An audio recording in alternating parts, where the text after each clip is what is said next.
سب سے پہلی حکمت معراج کرانے کی سب سے پہلی مصلحت یہ تھی، اللہ تعالیٰ نے آدم علیہ السلام کو سجدہ کیوں کروایا، سجدہ کرانے کی ضرورت کیوں پیش؟ اور امام جلال الدین سیوطی رحمت اللہ تعالی علیہ نے فرمایا کہ جس نبی کو جو بھی فضیلت ملی، جس نبی کو جو بھی فضیلت ملی ہمارے نبی اکرم رحمت عالم صلی اللہ تعالی علیہ وسلم کے وسیلے سے ملی۔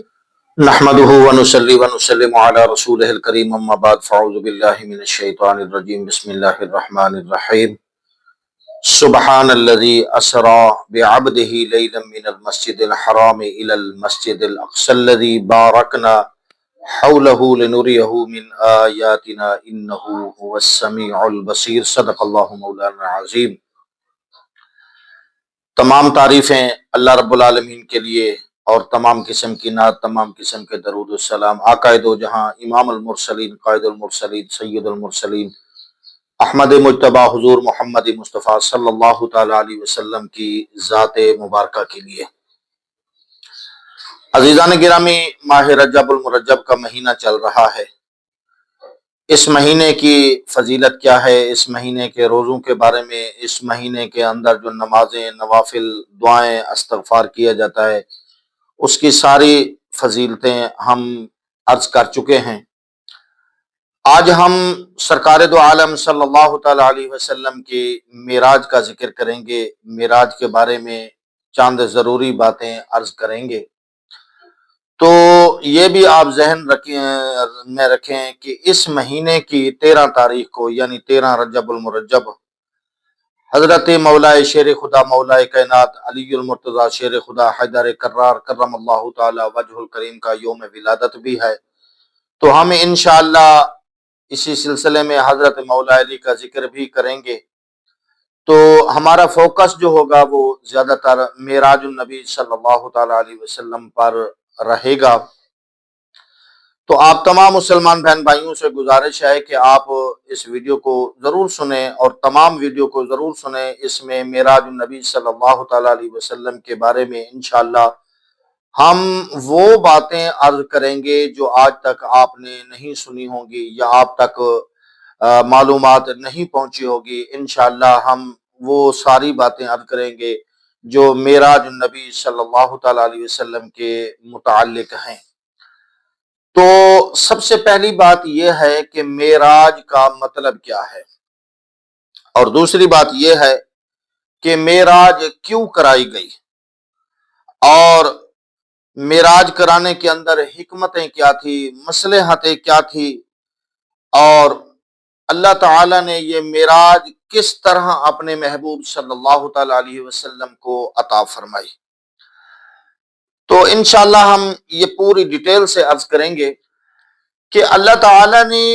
جو دیگر انبیاء اکرام علیہ السلام ہیں، اللہ تعالیٰ نے ان کو جو شان، مراتب، مقام، فضیلتیں، عظمتیں عطا فرمائی ہیں، اللہ تعالیٰ نے وہ سارے مقام، مرتبے، فضیلت، شان، عظمت اللہ نے اپنے محبوب صلی اللہ تعالی علیہ وسلم کے اندر جمع فرما دی ہے۔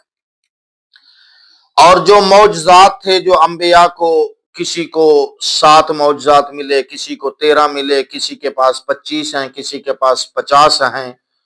تو وہ سارے کے سارے معجزات جو تھے وہ بھی اللہ تعالیٰ نے اپنے محبوب صلی اللہ تعالی علیہ وسلم کے اندر جمع فرما دیے۔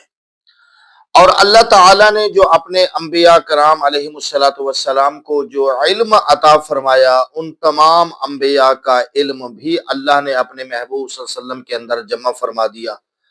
اسی طرح اللہ تعالیٰ نے دیگر انبیاء کرام علیہ السلام کو جو حسن عطا فرمایا، حضرت یوسف علیہ السلام کے حسن کے بڑے چرچے ہیں۔ دیگر انبیاء کرام علیہ السلام کو جو اللہ نے حسن عطا فرمایا، یعنی المختصر یہ کہ اللہ تعالیٰ نے جو شان و عظمت، جو فضیلتیں، جو مقام اللہ نے اپنے محبوب صلی اللہ تعالی علیہ وسلم کو عطا فرمایا، وہ ساری کی ساری شان و عظمتیں رب ذوالجلال نے اپنے محبوب صلی اللہ تعالی علیہ وآلہ وسلم کے اندر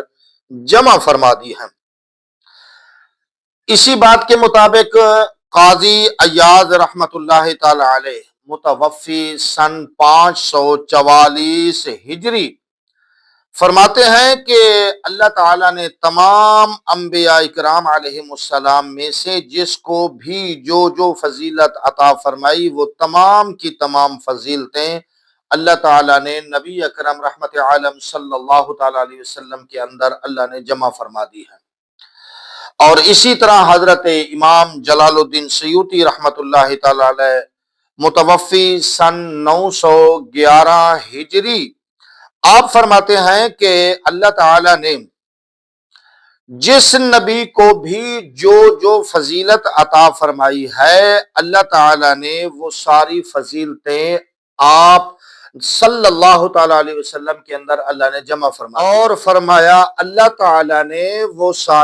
ساری فضیلتیں آپ صلی اللہ علیہ وسلم کے اندر اسی مثل یعنی اسی طرح کی یا اس سے بھی اعلیٰ درجے کی اللہ نے اپنے محبوب صلی اللہ تعالی علیہ وسلم کے اندر جمع فرما دی ہے۔ تو یہ جو ساری فضیلتیں تھی، ساری شانیں تھی، ساری عظمتیں تھی، اللہ تعالیٰ اپنے محبوب کی یہ ساری فضیلتیں، یہ ساری عظمتیں، یہ سارے مقام مراتب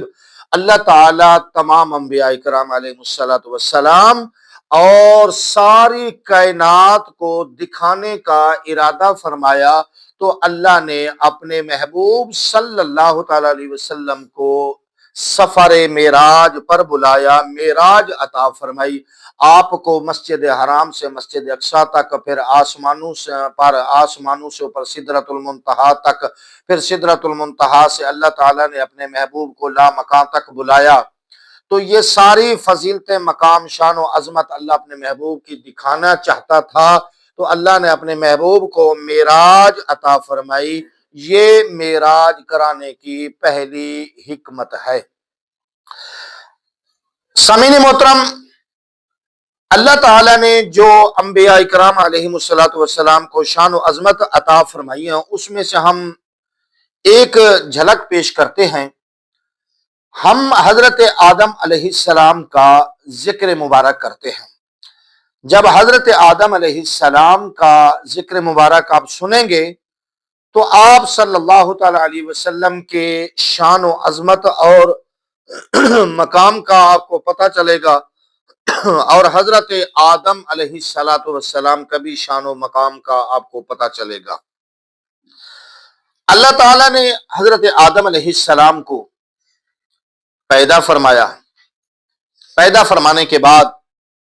فرشتوں کو حکم دیا، وَإِذْ قُلْنَا لِلْمَلَائِكَةِ اسْجُدُوا لِآدَمَ فَسَجَدُوا إِلَّا إِبْلِيسَ کہ اے فرشتو آدم کو سجدہ کرو۔ تمام فرشتے آدم علیہ السلام کے سامنے سربہ سجود ہو گئے، سجدے میں جھک گئے، اور ابلیس نے تکبر کیا۔ تو عزیزان گرامی، حضرت آدم علیہ السلام کو اللہ تعالی نے سجدہ کرایا۔ یہ آدم علیہ السلام کا بہت بڑا مقام ہے کہ آدم علیہ السلام کو سجدہ کرنے والے کوئی عام انسان نہیں تھے۔ آدم علیہ السلام کو سجدہ کرنے والے کوئی حافظ، قاری، عالم، پیر، مفتی، شیخ الحدیث، کوئی ولی، کوئی کتب، کوئی غوث، کوئی ابدال نہیں تھے، بلکہ اللہ تعالیٰ کی نوری مخلوق تھی، فرشتے تھے۔ اور فرشتوں کا سردار، فرشتوں کا استاد حضرت جبریل علیہ السلام بھی سب سے آگے، سب سے پہلا سجدہ کرنے والوں میں شامل تھا۔ تو اللہ تعالیٰ نے آدم علیہ السلام کو جب یہ سجدہ کرایا تو آدم علیہ السلام کا بہت بڑا مقام ہو گیا، بہت بڑی فضیلت بن گئی۔ پھر اللہ تعالیٰ نے آدم علیہ السلام کو جو علم عطا فرمایا، اس علم کے ملنے سے آدم علیہ السلام کو بہت زیادہ فضیلت ملی۔ تو یہ آدم علیہ السلام کے مقام و مرتبے کا اندازہ کیجئے کہ آدم علیہ السلام کا کتنی بڑا بلند مقام ہے کہ آدم علیہ السلام کو فرشتوں نے سجدہ کیا۔ لیکن سوال یہاں پہ یہ پیدا ہوتا ہے کہ آدم علیہ السلام کو اللہ تعالیٰ نے جو سجدہ کرایا وہ آدم علیہ السلام کی زندگی 1700 سال یا 1800 سال اختلاف روایت میں ایک بار ہوا، ایک بار فرشتوں نے سجدہ کیا، آدم علیہ السلام کو ایک بار سجدہ کیا گیا اور آدم علیہ السلام کو ایک بار سجدہ کرنے سے اتنی بلند مقام و مرتبہ مل گیا،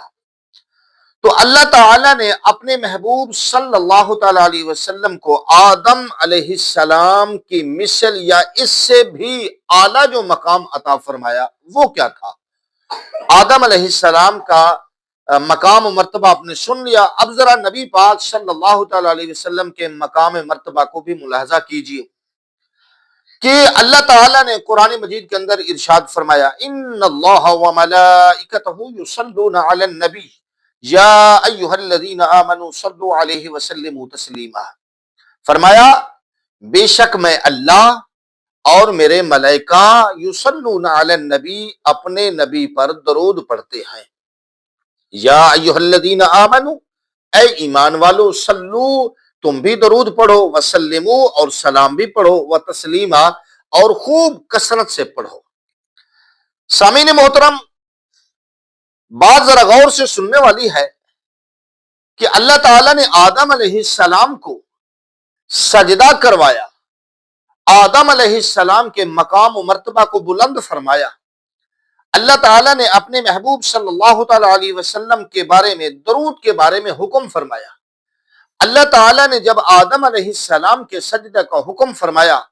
تو یہ نہیں فرمایا کہ اے فرشتوں میں اللہ بھی آدم کو سجدہ کرتا ہوں تم بھی سجدہ کرو، ایسا نہیں فرمایا،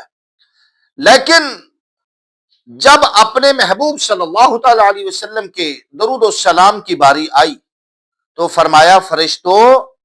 میں خود رب بھی اپنے محبوب پر درود پڑھتا ہوں تم بھی درود پڑھو، اے ایمان والو تم بھی درود بھی پڑھو سلام بھی پڑھو۔ سبحان اللہ، فرق واضح کیجئے کہ جب محبوب کے درود کی باری آئی تو اللہ نے فرمایا میں خود رب درود پڑھتا ہوں، حالانکہ اللہ تعالی نماز سے پاک، روزے سے پاک، حج سے پاک، زکوٰۃ سے پاک، ہر طرح کے کام سے اللہ تعالی مبرہ و پاک ہے، لیکن جب نبی پاک صلی اللہ تعالی علیہ وسلم کے مقام کو بلند کرنے کی، عظمت و شان کو بلند کرنے کی باری آئی تو رب ذوالجلال خود اپنے محبوب کے درود میں شامل ہو کر، فرشتوں کو شامل کر کے، ایمان والوں کو شامل کر کے اللہ تعالی نے اپنے محبوب مکرم صلی اللہ تعالی علیہ وسلم کی ذات پر درود پڑھ کر اپنے محبوب کے مقام و مرتبہ کو بلند فرما دیا۔ اور دوسری بات یہ کہ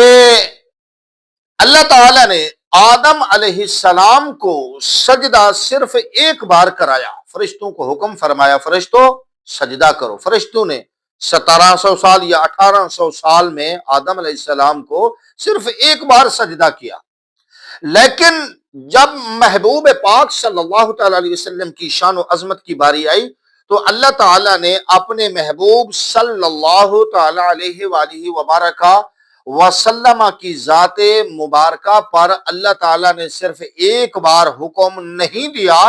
بلکہ قیامت تک اللہ تعالی نے واجب فرما دیا درود پاک کو، اور درود پاک پڑھنے کی، درود و سلام پڑھنے کی احادیث مبارکہ میں کتنی فضیلتیں اور کتنی برکتیں اور دینی دنیاوی کتنی فوائد ذکر آئے ہیں، آپ وہ سب جانتے ہیں۔ اور اللہ تعالیٰ نے فرشتوں کو صرف ایک بار حکم نہیں فرمایا کہ فرشتوں تم میرے محبوب صلی اللہ علیہ وسلم پر درود پاک بس ایک دفعہ پڑھ لو، نہیں، بلکہ اللہ تعالیٰ نے قیامت تک انسانوں کی، فرشتوں کی، کائنات کی ہر چیز کی، حتیٰ کہ درخت ہو گئے، حجر ہو گئے، شجر ہو گئے، پتھر ہو گئے، زمین ہو گئے، آسمان ہو گئے، کائنات کی ہر چیز محبوب صلی اللہ تعالی علیہ وسلم کی ذات پر درود و سلام پڑھتی ہے۔ آدم علیہ السلام کا مقام کہاں اور میرے آقا صلی اللہ علیہ وسلم کا مقام و مرتبہ کہاں کہ اللہ تعالیٰ نے یہ درود لازم کر کے کائنات کے اوپر واجب کر کے بتا دیا کہ آدم علیہ السلام بے شک جد الانبیاء ہیں، ساری کائنات کے بابا ہیں، لیکن امام الانبیاء کا مقام و مرتبہ ان سے بھی بلند ہے۔ تو عزیزان گرامی، اللہ تعالیٰ نے فرشتوں کی ڈیوٹی لگئی، آج بھی احادیث کے اندر موجود ہے، علماء فرماتے ہیں کہ 70,000 فرشتے روزانہ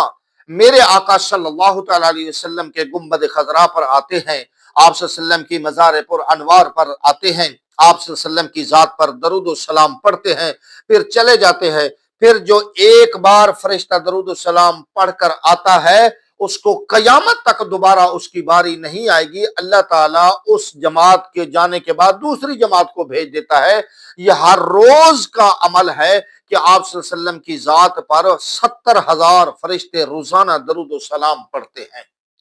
یہ ہے آپ علیہ الصلوۃ والسلام کی عظمت و شان مقام کہ اللہ تعالیٰ نے آدم علیہ السلام کو سجدہ ایک بار اور محبوب صلی اللہ تعالی علیہ وسلم کے مقام و مرتبہ دکھانے کے لیے اپنے محبوب کی تعریف میں خود رب بھی شامل ہو گیا، فرشتے بھی شامل ہو گئے، انسان بھی شامل ہو گیا، اور قیامت تک فرشتے بھی محبوب صلی اللہ علیہ وسلم کی ذات پر درود و سلام پڑھ کر قیامت تک انسان بھی پڑھتے رہیں گے۔ محبوب علیہ الصلوۃ والسلام کے مقام و مرتبہ کو اللہ تعالی نے اتنی بلند فرما دیا۔ قرآن مجید کے اندر ارشاد فرما دیا وَرَفَعْنَا لَكَ ذِكْرَكَ کہ اے محبوب صلی اللہ تعالی علیہ وسلم، آپ کا ذکر ہم نے آپ کے لیے بلند کر دیا ہے۔ اور کتنا بلند کیا ہے، کتنا بلند کیا ہے کہ عزیزان گرامی احادیث کے اندر موجود ہے، علماء فرماتے ہیں کہ یہ کائنات ختم ہو جائے گی، کوئی کائنات میں باقی نہیں بچے گا، اللہ کی ذات ہوگی یا اللہ کا محبوب ہوگا، اس وقت بھی اللہ اپنے محبوب پر درود پڑھنے والا ہوگا۔ اللہ نے اپنے محبوب کے مقام و مرتبہ کو اتنی بلند فرما دیا ہے، سبحان اللہ۔ اور عزیزان گرامی ایک اور وجہ بھی ہے، ایک اور وجہ بھی ہے، وہ وجہ یہ ہے فرشتوں کو حکم دیتا کہ اے فرشتوں، با ادب کھڑے ہو کر ہاتھ باندھ کر آدم علیہ السلام پر سلام پڑھو، آدم علیہ السلام کو سلام عرض کرو۔ فرشتوں کا سلام عرض کر دینا یہ بھی کوئی چھوٹی موٹی بات نہیں تھی، اس سے بھی مقام و مرتبہ بلند نظر آتا ہے۔ اور پھر اللہ تعالی انسانیت کو اگر معراج کرانا چاہتا، انسان کو مقام و مرتبہ بلند دینا چاہ رہا ہے، تو اللہ تعالیٰ آدم علیہ السلام کو صرف پیدا اپنے ہاتھوں سے، اللہ تعالیٰ نے فرمایا کہ آدم علیہ السلام کو اپنے ہاتھوں سے، اپنے دست قدرت سے اللہ نے پیدا فرمایا، اپنی مرضی سے، اپنے مشیت سے، اپنے ارادہ الہی سے اللہ تعالیٰ نے آدم علیہ السلام کو پیدا فرمایا۔ یہ کوئی چھوٹی موٹی فضیلت تو نہیں ہے کہ اللہ تعالیٰ نے انسان کو، آدم علیہ السلام کو اپنے ہاتھوں سے پیدا فرمایا، یہ کوئی چھوٹی موٹی فضیلت نہیں ہے، یہ بھی بہت بڑا مقام ہے۔ اور اللہ تعالیٰ آدم علیہ السلام کو تخت پر بٹھا دینا، تخت پر بٹھا دینا، جنتی تخت پر بٹھا دینا، یہ بھی کوئی مقام چھوٹا نہیں تھا۔ اور جنتی لباس، جنتی پوشاک پوا دینا، جنتی تاج پہنا دینا، یہ بھی کوئی چھوٹا موٹا مقام و مرتبہ نہیں تھا، یہ بھی اتنی بڑی فضیلتیں تھیں۔ لیکن اللہ تعالیٰ نے یہ سجدہ کیوں کروایا، کیوں سجدے کا حکم دیا، سجدہ کرانے کے اندر حکمت کیا تھی، سجدہ کرانے کے اندر مصلحت کیا تھی، سجدے کے اندر فضیلت کیا تھی؟ تو عزیزان گرامی جواب سنیے، اور اس جواب کو علماء محدثین نے، حضرت علامہ اسماعیل حقی رحمت اللہ تعالی علیہ نے تفسیر روح البیان کے اندر ذکر فرمایا ہے، اور اسی بات کو جناب والا حضرت شاہ عبد الحق امام فخر الدین رازی رحمت اللہ تعالی علیہ نے بھی نقل فرمایا ہے۔ فرماتے ہیں کہ اللہ تعالیٰ نے آدم علیہ السلام کو جو سجدہ کرایا نا، وہ دراصل آدم علیہ السلام کو سجدہ نہیں تھا۔ آدم علیہ السلام سامنے موجود تھے، لیکن در حقیقت وہ سجدہ آدم علیہ السلام کو نہیں تھا، تو آدم علیہ السلام کو سجدہ نہیں تھا تو پھر کس کو تھا؟ فرماتے ہیں کہ اس وقت جب آدم علیہ السلام تخت پر موجود تھے، آدم علیہ السلام جنتی پوشاک جنتی لباس پہن کر فرشتوں کے سامنے جلوہ افروز تھے، تو اس وقت آدم علیہ السلام کی پیشانی میں نور مصطفیٰ نور محمدی صلی اللہ تعالی علیہ وسلم چمک رہا تھا، موجود تھا آپ کی پیشانی میں۔ اس وقت آپ کی پیشانی میں نور مصطفیٰ موجود تھا، اس وقت وہ نور محمدی چمک رہا تھا، تو یہ جو سجدہ تھا یہ سامنے آدم تھے، لیکن در حقیقت یہ سجدہ نور محمدی صلی اللہ تعالی علیہ وسلم کو تھا۔ سبحان اللہ، یہ ہے میرے آقا صلی اللہ علیہ وسلم کا مقام و عظمت۔ اسی طرح جناب والا حضرت اسماعیل حقی رحمت اللہ تعالی علیہ تفسیر روح البیان میں فرماتے ہیں کہ وہ جو آدم علیہ السلام کو سجدہ کرایا گیا، وہ سجدہ کرانے کا مقصد یہ تھا کہ اس وقت آدم علیہ السلام کی پیشانی میں نور محمدی چمک رہا تھا، تو وہ سجدہ کرانا نور محمد کی تعظیم مقصود تھی، نور محمد مصطفیٰ صلی اللہ تعالی علیہ وسلم کی تعظیم مقصود تھی۔ اللہ نے فرشتوں کو سجدہ کرنے کا حکم دیا تاکہ پتہ چلے کہ آدم علیہ السلام کے پیشانی میں جو نور چمک رہا ہے وہ کوئی عام ہستی کا نور نہیں ہے، وہ نور مصطفیٰ ہے کہ اللہ تعالی نے اپنے محبوب صلی اللہ تعالی علیہ وسلم کو دنیا میں بعد میں بھیجا، کائنات میں بعد میں مبعوث فرمایا، لیکن نور مصطفیٰ کی تعظیم اللہ نے پہلے کرائی۔ سبحان اللہ۔ تو عزیزان گرامی، یہ دو چیزیں میں نے عرض کی ہیں کہ مقام مصطفیٰ اور آدم علیہ السلام کے مقام میں کتنی فرق ہے کہ آدم علیہ السلام کو سجدہ ایک بار، اور آقا صلی اللہ تعالی علیہ وسلم کو اللہ نے خود بھی درود بھیجا، فرشتوں کو حکم دیا، انسانوں کو حکم دیا، اور قیامت تک واجب ہو گیا، اور فرشتے روزانہ گنبد خضرا پر درود و سلام پڑھتے ہیں، اور جو مومن آپ صلی اللہ علیہ وسلم کی ذات پر درود و سلام پڑھتا ہے پھر اس کی جو فضیلتیں، جو برکتیں، جو رحمتیں احادیث میں وارد ہوئی ہے وہ علاوہ ہے، یعنی آپ صلی اللہ علیہ وسلم کی ذات قیامت تک مرتبے کے اعتبار سے، مقام کے اعتبار سے، شان و عظمت کے اعتبار سے تمام انبیاء حتیٰ کہ آدم علیہ السلام سے بھی افضل و اعلیٰ ہیں، اور آپ صلی اللہ تعالی علیہ وسلم کی ذات باعث برکت ہیں، آپ کا وجود باعث برکت ہے، آپ کا وجود باعث رحمت ہے کائنات کے لیے حتیٰ کہ انبیاء اکرام علیہ السلام کے لیے بھی۔ تو انشاءاللہ یہ آپ صلی اللہ علیہ وسلم کے مقام اور دیگر انبیاء اکرام علیہ السلام کے مقام و مراتب کا جو سلسلہ ہے اس کو ہم جاری رکھیں گے انشاءاللہ۔ اگلی ویڈیو میں ہم مزید عرض کریں گے۔ اللہ تعالیٰ آپ کو برکتیں عطا فرمائے، آمین۔ وآخر دعوایا ان الحمد للہ رب العالمین۔